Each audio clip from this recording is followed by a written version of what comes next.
Meet me. Coffee's for peasants. Real men drink tea. Welcome back, boys, and today we're gonna do another squirrely review, this time of Limited Ice Mage Fairytale Tenebria. She's a hilarious hero. Her artwork is amazing. Look at these awesome cards just appearing all around her.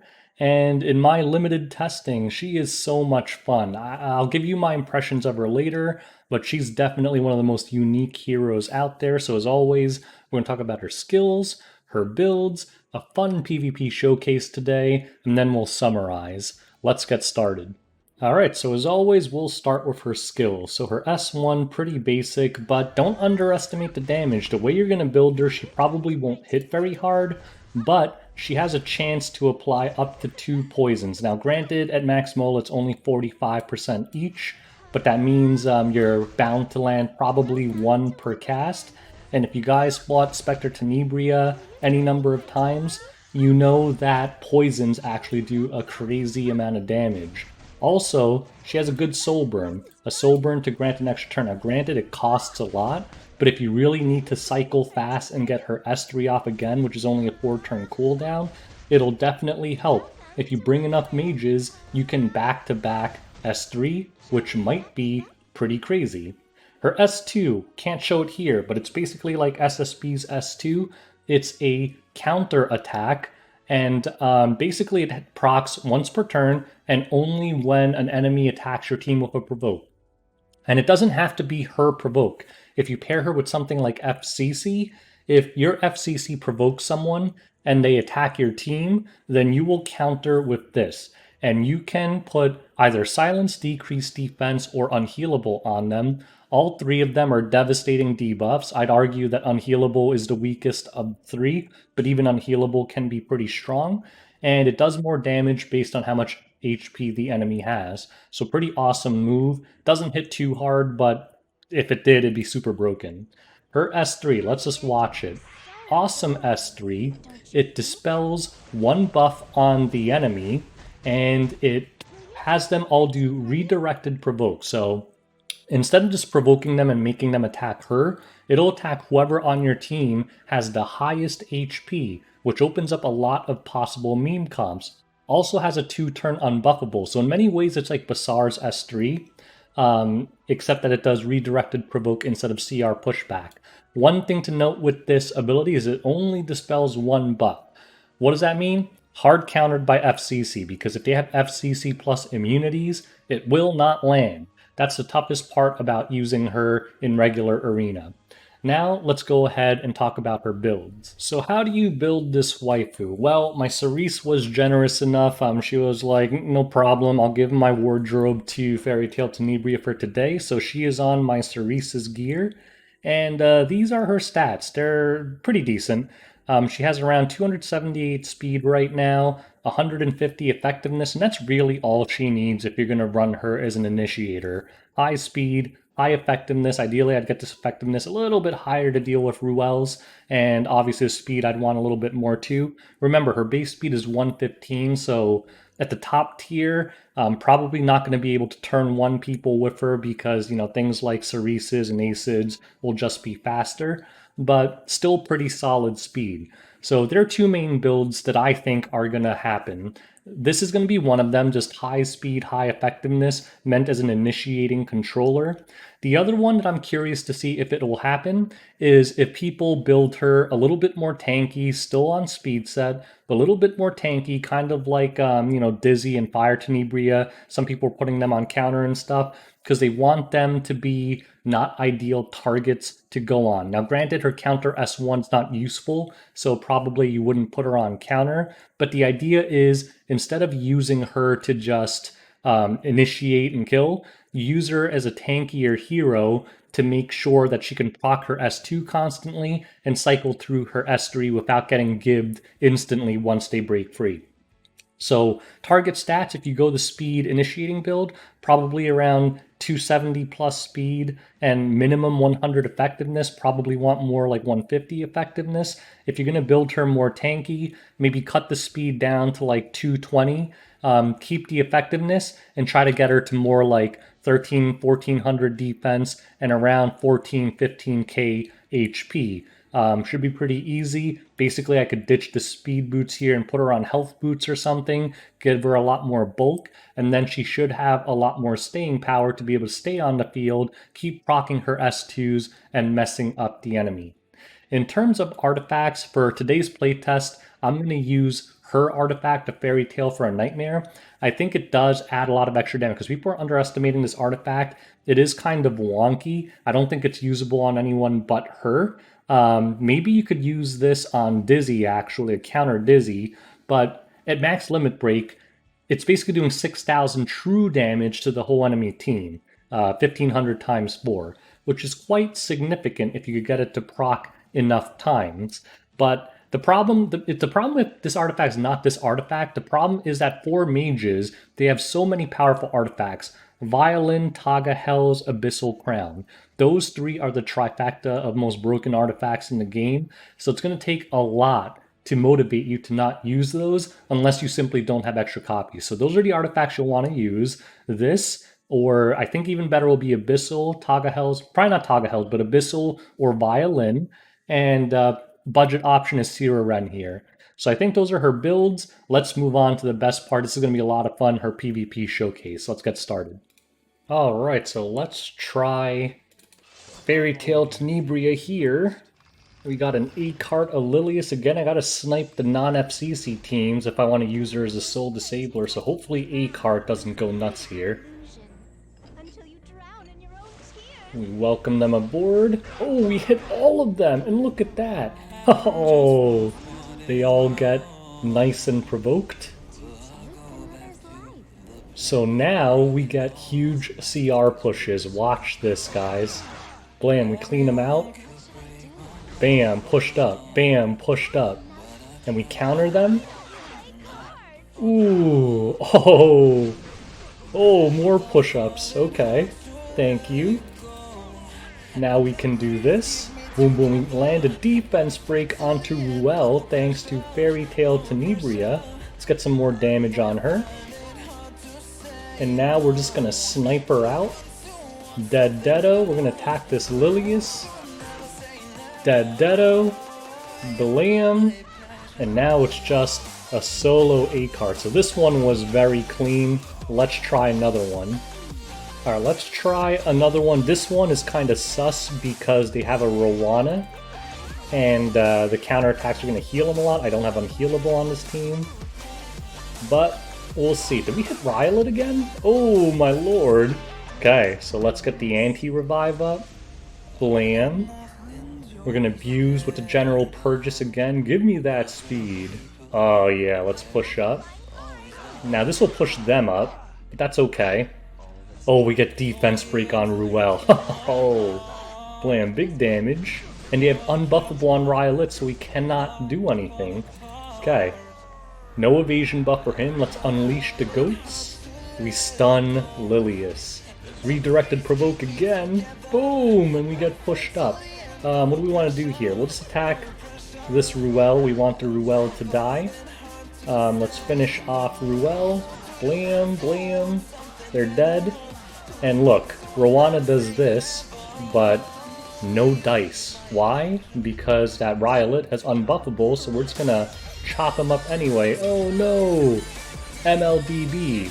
Okay, we still have one more turn with no evasion though. This unbuffable is sick nasty. So we're gonna go ahead and just keep attacking into this Riolet. Oh! Oh, nice. Go straight into G-Purge. He will die here. This MLDB is doing some serious work, but he still has no evasion. Blam. And he is dead, and this fight is obviously a wrap, so these are fast. Let's do a third one. Alright, bonus clip. We're gonna find out if she can cleave. Let's give it a shot. We miss on Cray Cray. That's okay, because it'll go on Bazaar, right? Okay. Kill that Cray Cray, we do not care. Or Basar, rather. Oh, it's weak, Kayron. Okay. Now let's get some defense breaks up. Doo-doo! We land 3. We're gonna boost up Fairytale Tenebria. We are going to do this to boost her up even more. And we will...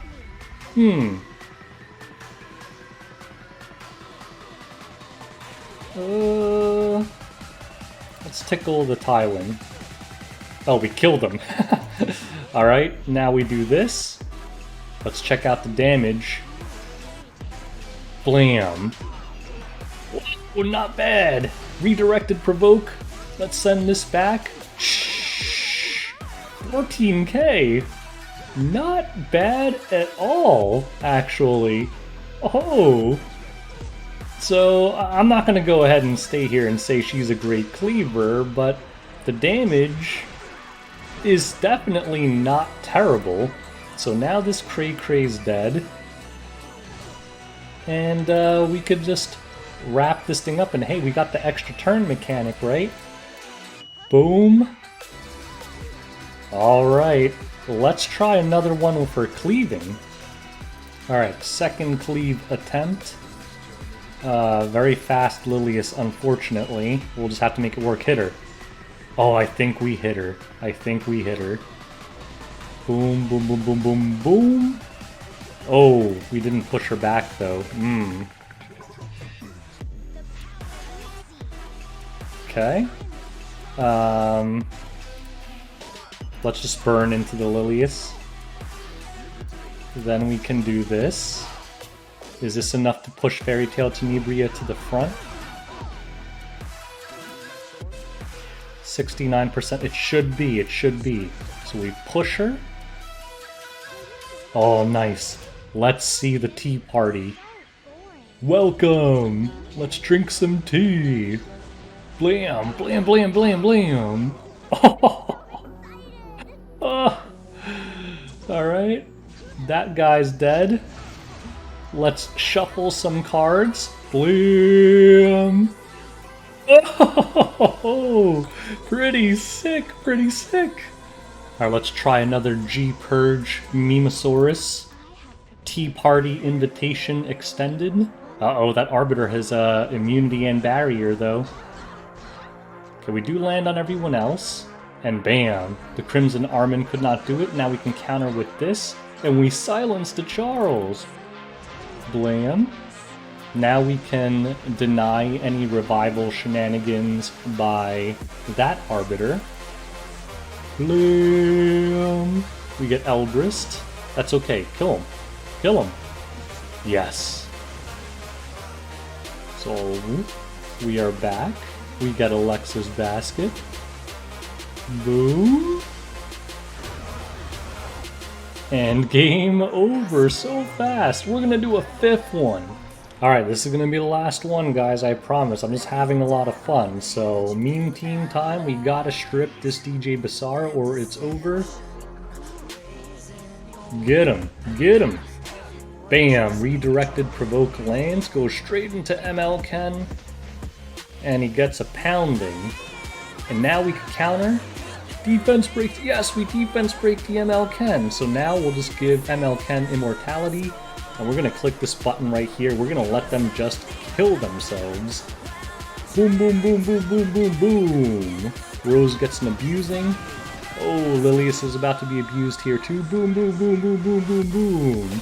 And DJ Basar is silenced. He cannot do anything. Oh, another counterattack. Boom, boom, boom, boom, boom, boom, boom. ML Ken. Let's give him the attack buff, boys. Let's give him the attack buff. Blam. Oh, we eat a counter from ML Ken, but he has immortality. Look, this is the dual meme team trifecta. Tenebria and SS Acades. Uh-oh, what's she doing here?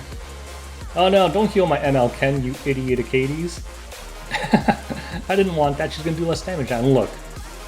Shadow Rose cannot buff the ML Ken.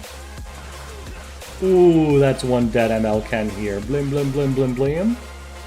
And, oh, look, we're doing this thing again. Oh, we silenced the DJ Bassar again! DJ Bassar, this is just so much fun, guys. This hero is so much fun. It's not so much that she's good, she's just a lot of fun. So that's going to be the last match. Let's move on to the summary. Alright, guys, as always, let's summarize. And disclaimer here, I have recorded this review on the day of her release, so you have to take everything I say here with a grain of salt. These are true first impressions here, but I think I have a good sense of her at this point. Except for RTA, I haven't tested her in RTA much. So, arena offense, I'm gonna give her a B minus. Now, after how fun that showcase was, you guys might think like, whoa, it looked like she was dominating, but there are many problems with her on arena offense. Number one, I didn't show the matches where I lost, and there were quite a few. Sometimes she just gets 15%ed all over the place, which means very unreliable. If there's a hero that you really need that redirected provoke to land on, and it doesn't, you're hosed. So unreliable. Number two, FCC. Unless you're going to bring her with another stripper, FCC plus immunity neuters her. So you have to dodge FCC if you plan on using her as an initiator. And guess what? That's easier said than done in Champion when 85% of teams have FCC. You'll notice I didn't attack any FCC teams. Basically, if you're going to use her against FCC, you better bring something else like Flitica or Cerise or something like that. Otherwise, you're not going to get through the immunity. And number three, just not consistent enough. Like other teams I could not hit reliably were things with like green unit. There are some green units on defenses like Flurry, Alencia. Those kind of heroes can really mess up your day because Fairytale Tenebria doesn't ignore elemental advantage. There's a good chance against green units that you might miss. So while she's definitely one of the most fun, I had so much fun using her on arena offense. I just don't think she will be very consistent. Okay. All right. So arena defense, I'm gonna have to give her a C minus. Why? Because you're gonna have to same problem as arena offense. You're gonna have to double stack the strip. Because if I see a Fairytale Tenebria on defense, I'm gonna do the same thing I do against a solo Flitica on defense. Bring FCC, and they are hosed. If you can keep immunity on offense is so huge. If you can guarantee keeping the immunity, these kind of teams become trivial to beat. So if you double stack a strip with her, like you bring something like Fairytale Tenebria plus Flitica to try and get through both layers, the problem is then you only have two damage dealers. You probably don't have a defense break, and it's going to get kind of difficult to work through that. And also, you can probably just champ Z her or something like that. So I don't think she'll be very strong on arena defense. I could be wrong about that. Maybe someone will come up with a great idea. Guild Wars offense, I'm going to give her a B having not used her because a lot of times Guild Wars and Arena are pretty much the same except you're missing one person. But when the weaknesses come to things like RNG, like resist, like if you use her in Guild Wars offense, I'm not going to say you can't, but mathematically, 15% of the time you're just going to lose because they resist it, right? Now, at the lower tiers, when you're screwing around, not a problem. But if you're trying to do like top 50 guild wars and you're really trying to take out the fortune, your guild expects you to succeed, probably not the hero you want to bring because when they resist everything, you're going to lose and your guild's going to be pissed off. Guild Wars defense, same problem. Again, you're going to be hard countered by FCC, so you're going to need a second stripper. Except Guild Wars defense, I'm going to give her, I guess I forgot to rate him. Guild Wars offense, I'll give her a B minus. Guild Wars defense, I'm going to give her like a D because the problem's even worse in Guild Wars defense because if you have to bring double strippers, that means you have one offensive DPS. One defense is never going to kill anyone who brings heal or bruiser. So not going to be viable in Guild Wars defense in my opinion. RTA, very hard to say without play testing, or especially with my gear quality. I can't compete at the highest tiers. I'm just going to be fair and just give her a B for now, but that could change drastically. For all I know, she's an S. For all I know, she's an F. But I think using her as initiator, going to be very strong. I think stronger than Arena or Guild Wars because cleavers generally ban out FCC to begin with, and then you don't have to worry about bricking it, except for people running those barrier knight artifacts, which is rare to be honest. So she's pretty fast. The problem with that, if you use her as a pure initiator, is if you're versing people at the same tier as you and they bring Cerise or Acid or Acoli or something, you will not be able to outspeed them with Fairytale Tenebria because you won't outgear them badly enough. Like if you can make a 290 Fairytale Tenebria, you'll outspeed everyone at like mid champ and lower. But once you start getting into high champ, where 300 speed is not unusual, you will never outspeed them with her. So it's gonna be hard to use her as a pure initiator. You might still have to draft like Cerise and Fairytale Tenebria. But I think it'll be very powerful. The other thing is in my meme offense is you saw that a lot of it was based around redirecting those provokes onto meme heroes like G Purge or ML Ken, or you could even try like Tyranor Royal Guard. That'll be much harder in RTA because they'll make sure they ban out those quote unquote meme components. So I'm going to give her a B for now, but it's very up in the air. It's only the day of her release. I could be totally wrong. I need to play test her more. So take that with a grain of salt the most. I think my Arena and Guild Wars ratings are going to be pretty spot on based on her kit. So anyways, let me know what you guys think. My short conclusion of this hero is I don't think she's a must-have other than the fact that she's a limited and you never know if they'll buff her. But I think she's definitely one of the most fun and interesting heroes, kind of like SS Acades. She's not really considered that great, but she's just so much fun to use and meme people with. I think this hero is one of them. One thing I forgot to mention is if she does end up being good, I think a lot of it will be in bruiser comps. These random debuffs do land and they are devastating. I'm curious to see how much that, her S2, changes the meta. So, anyways, that's my review. Let me know what you guys think. And till next time, peace out, boys.